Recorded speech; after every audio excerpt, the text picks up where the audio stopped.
Let's head off to film school for some more urban legends. Let's get into it.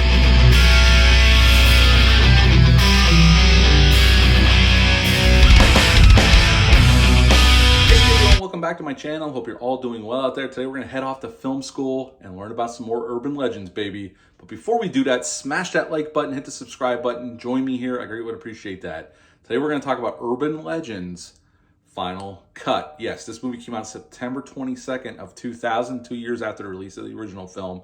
It's rated R, it's an hour and 37 minutes long, had a budget of $14 million, which is on par with the original. And upon release, it grossed 21 in America and 38 worldwide. So it wasn't as big of a success as the original film, although they did squeak out some money, but it definitely was nowhere near the first film. Now, directing-wise, we brought in John Ottman, directed this film. Now, he's mostly known for editing and scoring films to bring it back to horror. He scored Halloween H2O. In all honesty, I don't care for his score for that film, but he did score that film. In this film, we have a brand new cast, except for a few holdovers. We got Jennifer Morrison playing Amy in this film, and she would go on to be in House for a very long time. And she was Kirk's mom in J.J. Abrams' Star Trek reboot at the beginning of the film. Matthew Davis plays Travis and Trevor, twin brothers. Hart Bochner, yes, Ellis from Die Hard plays Professor Solomon here. We got Loretta Devine coming back as Reese. She is the head of this new campus security. Joey Lawrence, yes, that Joey Lawrence plays Graham, and he goes to this film school as well. His role is more of a producer role on these student films than anything else. I actually think he's pretty good here. Eva Mendes is in this film as Vanessa, and she's on the crew of these student films. Jennifer Caulfield, who we just spoke about in Valentine, is in this film as Sandra, and she's an actress, although everybody jokes about not a very good one. And Anthony Anderson is in this film as well, and he is a special makeup effects student at this film, and him and his buddy at this school, and him and his buddy do the makeup effects for these horror films. And right at the beginning of this film, we get kind of a switcheroo here. We're set up, we're on this plane, and there's a bunch of kids going to spring break. At least we assume, and they're dressed like they're going to spring break.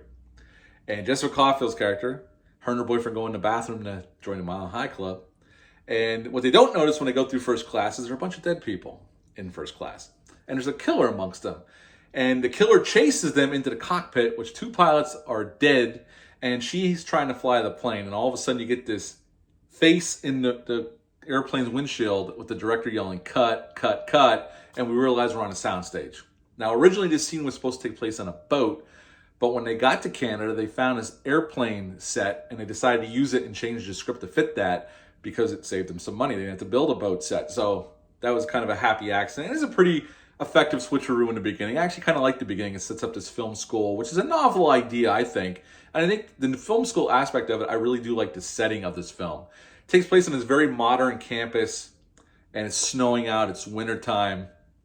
And all these kids are trying to, these directors, which Amy's one of them, her dad was a famous documentarian who actually judged for the Hitchcock Awards, this big award they're all trying to win, which they say if you win it, you can pretty much write your ticket in Hollywood and get at least a chance to direct a film there. And that's what their goal is. And Travis is like considered a really good filmmaker on campus. And Amy comes up with the idea of doing a film about urban legends because she hears the story about the campus from the first one. And that's her idea, to do like a suspense horror film based around urban legends. Now, they use basically made up urban legends in this film, except for one, which I'm going to talk about is probably my favorite scene of the whole film. We'll talk about that in a second. And Professor Solomon says that's a great idea. And when you know it, right after she tells everybody about her idea, people start getting killed off using urban legends. As a matter of fact, we're going to talk about one right now, the one that was referenced in the first film, the kidney heist. We see Travis at this bar with this girl that we presume right away from the conversation they've known for a very long time. And she's helped him on a lot of his student films. And she just helped him on his thesis film. And she's getting ready to take a plane to go somewhere, and he has to go do editing. So they're having a couple martinis. And he gets up to leave, and we see somebody drug her martini, but we don't see their face, obviously, because we got to set up the whodunit aspect of it. And she drinks hers. He doesn't drink his. He leaves. She goes to get her coat. And she's starting to feel woozy. And she gets to the coat closet, and the coat checker is not there. So she goes in the coat closet to find her coat. And we get a scene that homages Black Christmas because somebody jumps out from behind the coat with a plastic bag, puts it over her head. And then she wakes up sometime later in a bathtub full of ice. And groggily, she looks around the room, and on this table is a kidney. And she feels back, and you can see the wound. And she realizes her kidney was removed, just like they referenced in the first film. And what we get is the best kill and the best scene in the whole movie, I feel like, anyway. It works for me. She struggles with the killer. The killer discovers she's awake, and she tries to get out the window, and he ends up cutting her head off with the broken glass. Very effective, very gory, awesome scene. Best scene in the whole movie, in my opinion. Right away, we see Amy trying to film her film, and people start dying using the urban legends Amy came up with for her script. So obviously it has to be somebody that's read her script or involved on her film crew. And they definitely throw red herrings at us just like the first film. And this is a whodunit, so you're always going to get those red herrings thrown at you. And eventually we get to the end, and it takes place on these movie sets, like a spaceship with aliens and this graveyard set. And it's revealed that Hart Bochner's character, the professor, is the killer. And he's taking revenge on Amy because her dad didn't give his thesis film. He went to the same school that he teaches at now. And he didn't get this Hitchcock Award, and he feels like he got slighted, and he's been stuck here in teaching hell, and he never got a chance to go to Hollywood when he's held the grudge all these years. That's why he killed everybody. It's silly as shit, but Hart Bochner gives it his all and is definitely a sleazy scumbag here. And then he gets shot, and we think killed, and we see Amy directing her own film again with some of the leftover cast that survived. And that's the end of the urban. Well, we get one stinger, the credits roll, we see Hart Bochner's character in this insane asylum. We figure he's not dead, but he's all loopy from drugs, we assume. This nurse walks up behind him, starts rolling him down this hall, and she leans over, and it's none other than Brenda from the first film. And the credits keep rolling as she's rolling him down this hallway, and that's the end of Urban Legends final cut. Okay, what to like about this film? This is definitely not as good as the first film, but I think the cast is pretty good. Jennifer Morrison plays a good final girl here. Joey Lawrence is actually pretty good as kind of like this dickish producer type.